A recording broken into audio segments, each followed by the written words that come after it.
ঈমান। তা আপনার যদি পরিপূর্ণ ঈমান থাকতো, বিশ্বাস থাকতো, তাহলে আপনি আজকে আল্লাহকে ভুলে গিয়ে শুধু রিজিকের পেছনে ছুটতে পারতেন না।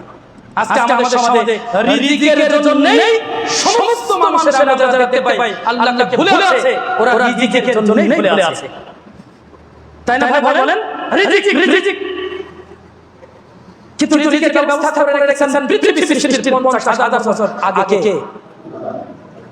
মানুষ ভাবে না। রিজিকের পেছনে ছুটতে ছুটতে আজকে আমরা কি আল্লাহকে বেমালুম ভুলে যাচ্ছি।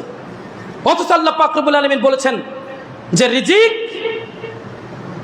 তোমরা সালাত আদায় করো, জমিনে ছড়িয়ে পড়ো, রিজিকের ব্যবস্থা আমি আল্লাহ পাক রব্বুল আলামিন তোমাদের জন্য রেখেই দিয়েছি। তোমরা শুধু সালাত আদায় করো আর বের হয়ে কি করো? রিজিকের তালাশ করো, রিজিক তোমার বের করে দিয়েছি। উদাহরণস্বরূপ বলতে গিয়ে বলছেন যে পাখির দিকে তাকিয়ে দেখো, পাখি ওর বাসায় কোনো খাবার থাকে, সকালে ও বের হয়ে যায় খালি পেট নিয়ে, ভরা পেটে আবার ফিরে আসে। আল্লাহু আকবার। এই রিজিক কে রেখেছেন? তার যদি রিজিক হয় আপনার রিজিক হবে না? কিন্তু আপনি তো রিজিকের পেছনে ছুটতে ছুটতে শেষ।